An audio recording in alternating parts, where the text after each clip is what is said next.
Kejadian ini jangan dianggap sebagai siksa ilahi, tetapi dia adalah peringatan, dan peringatan bisa menjadi nikmat. Yuk klik tombol subscribe di bawah ini karena dengan subscribe Anda membantu channel ini untuk selalu produktif. Because subscribe is free. Kuy 5 detik dari sekarang. 3, 2, 1. Open your mind and have a nice listening.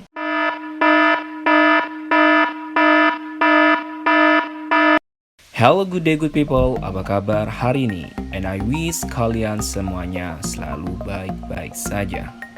Well, selamat bergabung kembali di channel podcast saya, Rauf Kabanyes, pada kesempatan kali ini. But before of all, I would like to say terima kasih banyak kepada kalian semua yang sudah follow maupun subscribe channel ini. Terima kasih sudah menunggu, dan tibalah kita sekarang di bagian terakhir dalam episode pertama ini.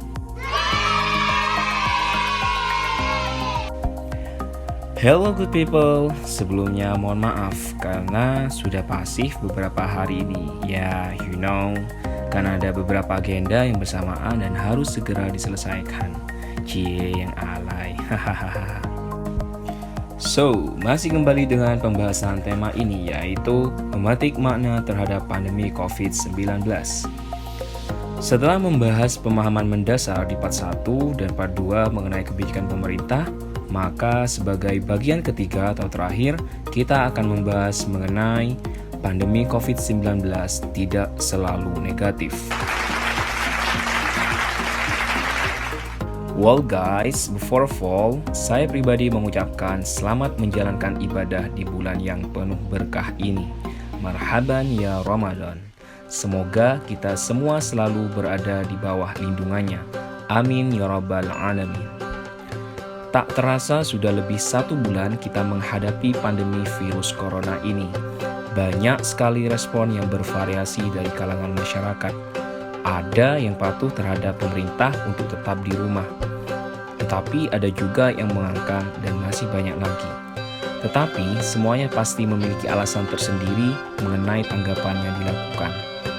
Bagi kita yang masih sanggup dan bisa diam di rumah, bersyukurlah. Dan tidak pernah mencaci maki bahkan menghujat bagi orang yang masih di luar di sana dengan alasan tertentu. Dan juga bagi kita yang berada di luar, tetap selalu berhati-hati dan berantisipasi dengan menggunakan protokol yang dihimbau oleh pemerintah. Pandemi COVID-19 ini tidak selalu bermakna negatif. Banyak hal yang bisa kita petik untuk dijadikan instrumen agar kita bisa selalu berintrospeksi. Seringkah kita mencuci tangan sekarang? Nah, saya bantu jawab, pasti kalian sekarang 99,9% lebih rajin daripada sebelum adanya virus corona ini. Padahal mencuci tangan itu ialah kewajiban yang sangat mendasar loh. Loh, mengapa? Karena seringnya telapak tangan kita berinteraksi, maka potensi kuman atau virus lebih dominan daripada organ tubuh lainnya. Walaupun sih sadarnya sekarang, hehe. Well, good people juga sadar nggak sih bahwa selama pandemi virus corona ini, kita lebih banyak belajar untuk menempa diri sendiri daripada mengajarkan orang lain. Walaupun masih banyak kalangan yang menganggap ujian ini sebagai azab dan sebagainya.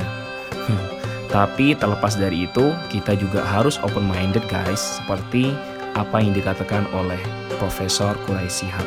Mari kita simak bersama. Dunia dilanda oleh virus corona.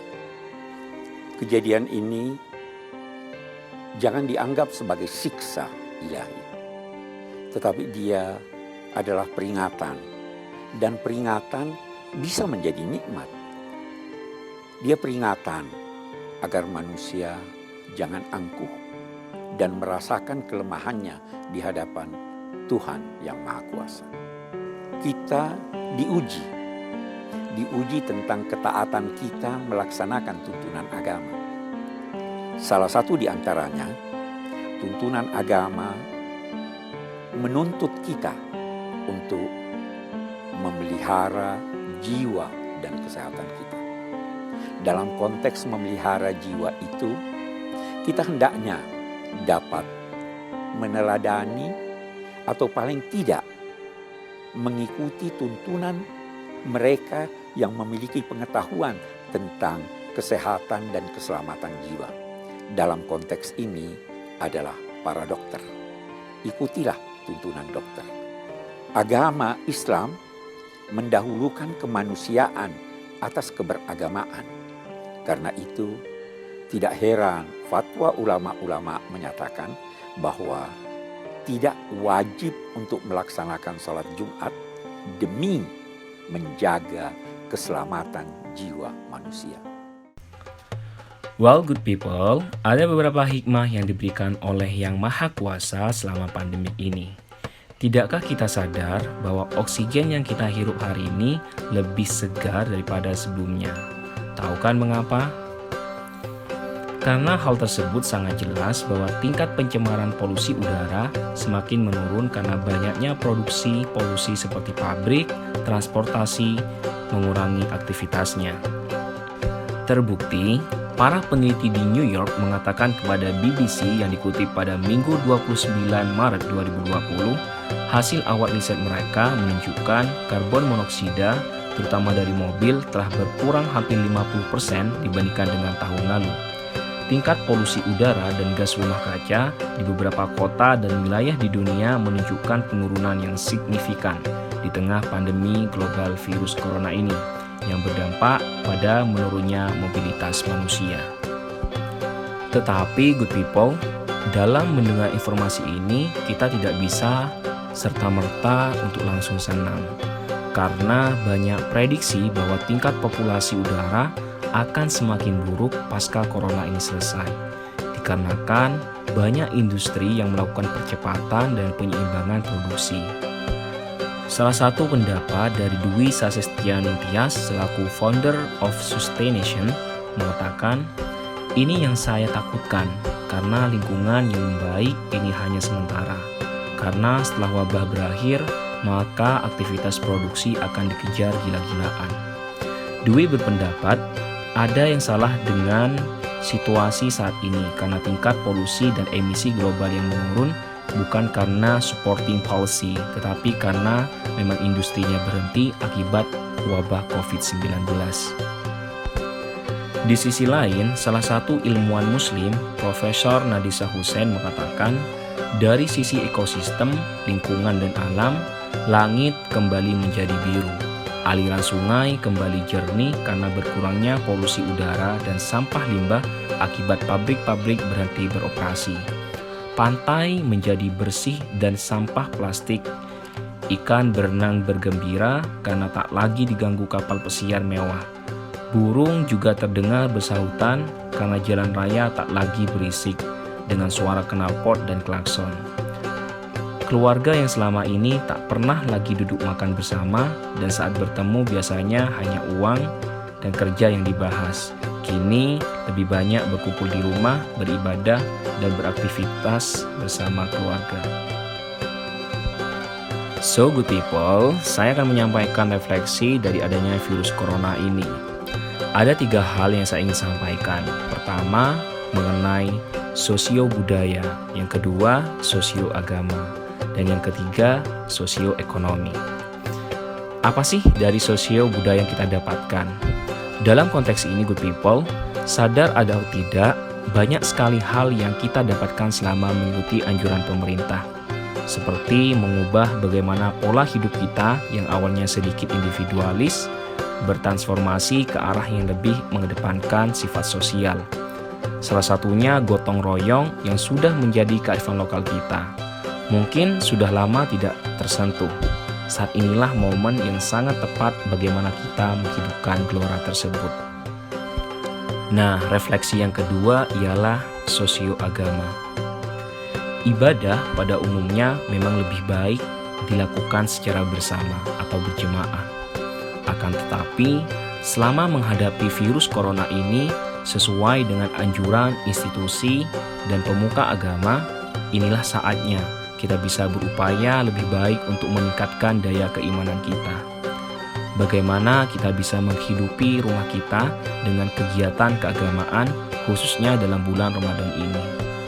Dan juga yang terpenting dari konteks ini, karena akhir-akhir ini banyak sekali berita yang beredar bahwa ada penolakan jenazah korban COVID-19 yang ditolak untuk dimakamkan. Dan juga banyaknya pengusiran para perawat dan dokter dari rumah atau tempat tinggalnya. Nah, disinilah good people, pemahaman beragama kita harus diuji. Bagaimana sih bisa menjembatani antara hati dan akal? Dan refleksi yang ketiga ialah perihal sosioekonomi. Memang selama rantai COVID-19 ini, kondisi ekonomi kita menurun secara drastis good people. Tetapi hal tersebut tidak bisa hanya diterima dengan menepuk jidat saja. Akan tetapi kita bisa mengasah jiwa entrepreneurship atau kewirausahaan yang kita miliki selama ini dengan memanfaatkan banyak cara. Salah satunya ialah dengan gadget untuk bertransaksi. Nah, dalam pemanfaatan ini sebenarnya kita bisa menghidupkan rantai ekonomi kita dengan cara simbiosis mutualisme, yaitu mengurangi konsumen untuk keluar rumah, untuk membeli beberapa kebutuhan dan sebagainya. Inilah peranan kita hari ini. So good people, mungkin itu saja yang bisa saya sampaikan dalam episode ke-1 ini. Yakinilah, badai pasti berlalu. Intinya, tetap ikuti aturan pemerintah semaksimal mungkin. Bila harus keluar untuk menyelesaikan hal yang urgent, gunakan protokol yang standar, agar kita semua bisa menghadapi virus corona ini dengan melakukan aktivitas yang positif, serta konsisten untuk menebar kemanfaatan. Stay at home, work from home, and pray for us together. Well, mungkin itu saja yang saya bisa sampaikan dalam episode ke-1 di channel podcast ini. Sampai berjumpa kembali di ulasan selanjutnya. Thanks for hearing and paying attention to this channel. And the last I say, see you next good people. Stay enjoy and relax. Goodbye.